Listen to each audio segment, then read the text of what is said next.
Peluang ataupun juga pertimbangan kiranya dari Hakim Pengadilan Tinggi untuk bisa memberikan putusan. Saya akan langsung undang bersama dengan kami yang sudah di studio, pengamat hukum pidana, Kang Asep Iwan Irawan. Kang Asep, bergabung bersama kami.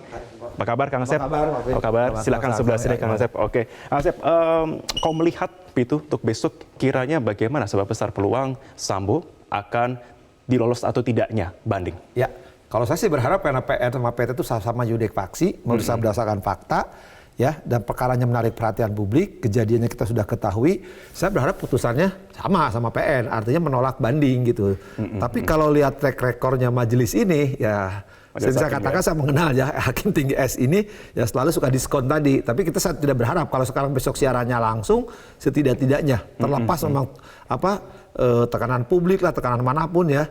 Kalau saya sih yakin ya besok putusan akan sama dengan PN, artinya tolak banding. Sebelum kita membahas mengenai sosok majelis hakim besok, Kang Asep, kalau kita melihat kembali pada waktu di tingkat pengadilan negeri kan tidak ada hal yang meringankan, begitu. Apakah itu akan menjadi hal yang paling besar akan mempengaruhi faktor dari banding ini? Tapi tahan dulu, kita akan jawabnya usai jeda. Didukung oleh Oke, kembali bersama Pagi Indonesia, pemirsa. Kang Asep, pertanyaan saya sebelum jeda tadi terkait dengan besok pertimbangan ya untuk putusan tingkat tinggi. Kita melihat PN kemarin tidak ada hal yang meringankan terhadap Ferdy Sambo. Apakah ini akan juga menjadi pertimbangan? Ya, kalau putusan maksimal, prinsip hukumnya tidak boleh ada hal meringankan apapun alasannya. Jadi ketika hakim nanti misalkan sama atau nolak banding ya, pasti pertimbangannya tidak ada hal yang meringankan kalau putusannya mati gitu kan. Tapi kalau di bawah mati misalkan seumur hidup atau penjara, pasti hal yang meringankan akan diungkapkan. Tapi saya yakinnya lah pasti tidak ada hal yang meringankan tadi di awal, pasti tolak. Kalau belajar dari pengalaman-pengalaman sebelumnya yang sudah pernah putus begitu di tingkat tinggi, adakah kemudian kasus serupa begitu yang pada waktu terdakwa divonis sebelumnya dalam tingkat PN, divonis mati kemudian dikurangi disunat hukumannya, pernah ada tidak? Oh banyak, misalkan diputus mati atau putusan lebih tinggi, kemudian PT lebih rendah, atau sebaliknya di PN lebih tinggi, rendah lagi atau sama, atau juga misalkan di PT ditambah lagi, itu banyak. Tapi kalau sekarang hukuman mati misalnya menyangkut perhatian publik ya, kemudian di PT juga berubah, itu juga ada gitu. Jadi tidak tutup kemungkinan, apalagi kalau lihat latar belakang hakimnya. Tapi saya selalu berharap lah, saya percaya sama pengadilan dengan kondisi sekarang masih mau berani juga. Oke, kita juga bergabung juga, Kang Asep. Saat ini ada Pak Samuel dan juga Bang Martin juga masih bergabung bersama dengan kami saat ini. Tapi Kang Asep, ini juga kemarin kami sempat mewawancarai untuk Bang Martin juga dan juga Pak Samuel juga. Kami kemarin sempat mewawancarai pihak keluarga, perwakilan dari keluarga dari Ferdy Sambo yang mengatakan bahwa optimis bahwa hakim akan bisa memberikan hukuman yang lebih ringan, begitu, akan diputus hubungan lebih ringan. Kenapa? Karena dikatakan satu, sudah berani mengakui kesalahannya Ferdy Sambo, kedua, ia berkontribusi banyak sebagai jabatan yang dalam institusi sebelumnya. Menurut Kang Asep, apakah itu bisa berpengaruh? Kalau harapan untuk dari pihak keluarga terdakwa dimanapun pasti sama, berharap pasti ringan, atau mungkin bebas. Tapi kalau misalkan dia telah berbuat banyak, justru perbuatan banyak itu yang dilakukan oleh seorang penegak hukum, ya jenderal, polisinya polisi, melakukan perbuatan terhadap lingkungan sekelilingnya, itu sudah dipertimbangkan hakim PN. Justru itu akan memberatkan untuk hal yang meringankan gitu kan. Kemudian dalam persidangan justru bukan keterus terangan. Jadi kan misalkan ketika permintaan maaf juga tidak tulus kan. Kemudian juga melakukan kerangkaian perkataan yang misalkan diubah-ubah kan, paling gampang misalkan cerita tembak, bukan tembak, ya hajar gitu kan. Kemudian juga cerita-cerita lain yang seharusnya dikemukakan, misalkan perjalanan dari satu tempat ke tempat lain yang harusnya dibuka seterang-terangnya, tidak. Justru karena keterbukaan Ican ya dan saksi-saksi lain, ya jadi terbuka. Justru tidak ada keterus-terangan, maka itulah yang memberatkan. Oke, inkonsistensi juga dalam pernyataan begitu ya. Bang Martin, menurut Anda, pihak keluarga yakin bahwa besok Sambo akan bisa lebih ringan karena ia sudah mengakui kesalahannya dan bahkan memberikan kontribusi banyak. Bagaimana menurut Anda? Optimisme itu adalah hal yang paling penting menjalani hidup. Itu bagus ya. Karena kenapa? Supaya juga bisa melakukan upaya hukum ketika nanti ternyata vonisnya tidak sesuai dengan apa yang diinginkan. Namun mengenai materinya, Mas Kevin, tadi dibilang bahwa hal yang meringankan karena sudah mengakui perbuatan. Saya lihatnya berbeda, bukan mengakui. Karena Ferdy Sambo itu mengatakan dia salah tafsir si Richard ini. Ferdy Sambo hajar, Richard menembak. Nah itu bukan mengakui kesalahan. Itu justru berbelit-belit. Jadi saya bingung kalau dibilang mengakui kesalahan, di mana mengakui kesalahannya? Nah, yang kedua, sudah membunuh secara berencana Joshua.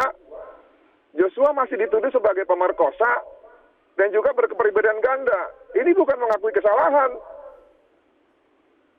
Jadi saya pikir ini kontraproduktif dengan yang disampaikan oleh keluarga dari Bapak Ferdi Sambo. Tapi tidak apa-apa, itu kan hak mereka. Yang kedua, mengenai prestasi. Saya lihat begini Mas Marvin ya. Kalau saja Pak Ferdi Sambo tidak melakukan obstruction of justice dan mencoreng nama baik institusi, saya setuju bahwa memang prestasi itu harus menjadi hal yang meringankan. Tapi kan ini faktanya dia melakukan obstruction of justice dan mencoreng nama institusi Polri. Menurut saya ini lebih berat daripada prestasi yang sudah diberikan kepada kepolisian. Tapi kembali lagi, yang menilai itu hakim bukan Martin Lukah Simanjuntak dan publik. Kalau menurut saya, apabila dibanding... Baik, tampaknya kami masih mengalami kendala audio, Bang Martin, koneksi Anda saat ini, tapi kami sudah menangkap poin-poin Anda. Pak Samuel, jikalau besok diputus tidak sesuai dengan harapan keluarga, apa yang kemudian pihak keluarga akan lakukan? Ya, kami sangat yakin ya, keluarga besar kami sangat yakin terhadap keputusan Majelis Hakim Tinggi Jakarta Pusat. Kami meyakini bahwa beliau-beliau itu akan menolak segala permohonan banding daripada terdakwa. Kami meyakini itu, bahwa mereka adalah sebagai utusan Tuhan untuk memberikan keadilan bagi kami keluarga yang sudah kehilangan anak. Oke, baik.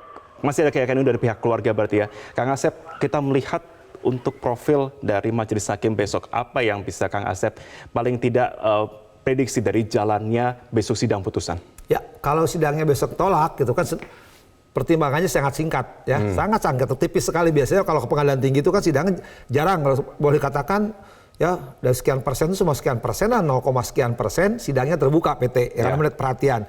Artinya apa? Selalu pertimbangannya menolak pertimbangan memori banding, hanya itu aja pertimbangan. Tapi kecuali kalau besok putusannya berubah, artinya berkurang ya dari para pembanding itu, nah biasanya agak panjang mempertimbangkan. Jadi mempertimbangkan memori bandingnya biasanya karena bla bla bla bla. Nah itu bisa pertimbangannya agak panjang. Tapi saya masih yakin lah sampai hari ini ya pengadilan tinggi untuk tidak mendiskon gitu, mengkorting gitu. Meskipun track recordnya Majelis Hakim yang sudah beredar begitu di masyarakat sering memberikan diskon dalam putusan banding ini. Nah, apakah kalau yang bersangkutan akan bicara keadilan, ya kepastian, kemanfaatan?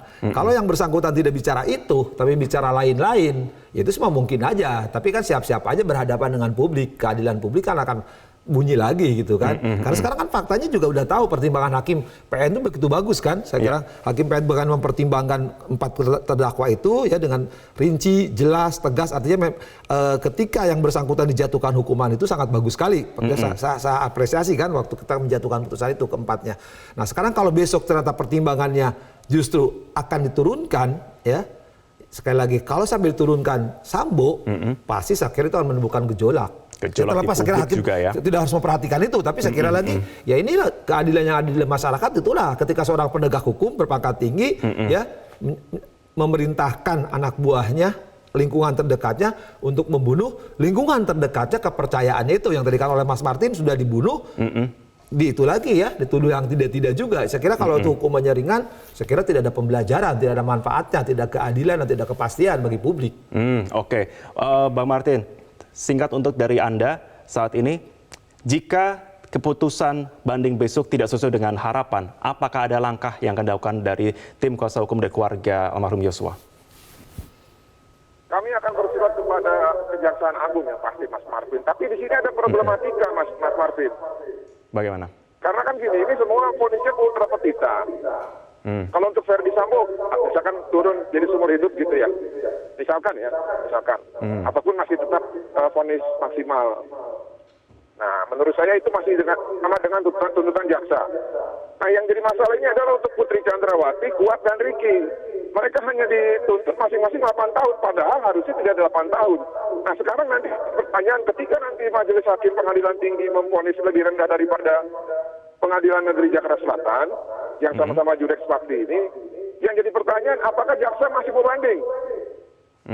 Nah, kami pasti akan mendorong banding, karena kami tidak akan terima apabila hanya divonis turun dari Pengadilan Negeri Jakarta Selatan gitu loh, karena sangat tidak adil kalau sesuai dengan tuntutan jaksa di Pengadilan Negeri Jakarta Selatan untuk terdakwa Putri, Ricky dan Kuat itu terlalu rendah. Oke. Terima kasih. Baik, terima kasih Bang Martin dan juga Pak Samuel. Terima kasih sudah bersama kami. Kang Asep, singkat saja kepada Anda ya. Tadi kita membahas full fokus kepada Ferdy Sambo, tapi kita melupakan bahwa juga yang banding masih ada 3 lain, Putri, Kuat, dan juga Ricky. Menurut Anda, apakah kemudian korting diskon tersebut akan bisa diberikan signifikan kepada ketiganya? Kalau yang 3 ada kemungkinan ya untuk Putri, untuk Ricky, untuk Kuat Maruf itu ada kemungkinan saya duga gitu kan. Kenapa itu? Nah, ya kenapa duga? Karena mungkin pertimbangannya seperti R gitu kan, ada hal-hal tertentu yang dalam persidangan juga ada yang dia sampaikan gitu. Mungkin itu karena apalagi tuntutannya tadi katakannya misalkan 8 tahun dihukumnya kan berapa tahun. Kemudian juga Putri kan naik juga, Kuat Maruf naik juga. Jadi kemungkinan kalau 3 ini tetap maupun berkurang lebih, tapi kalau tambah kayak tidak mungkin. Oke. Kita akan nantikan besok bagaimana jalannya. Kita tunggu besok ya. Putusan banding besok ya, Kang Asep. Terima kasih sudah bersama dengan kami. Terima kasih.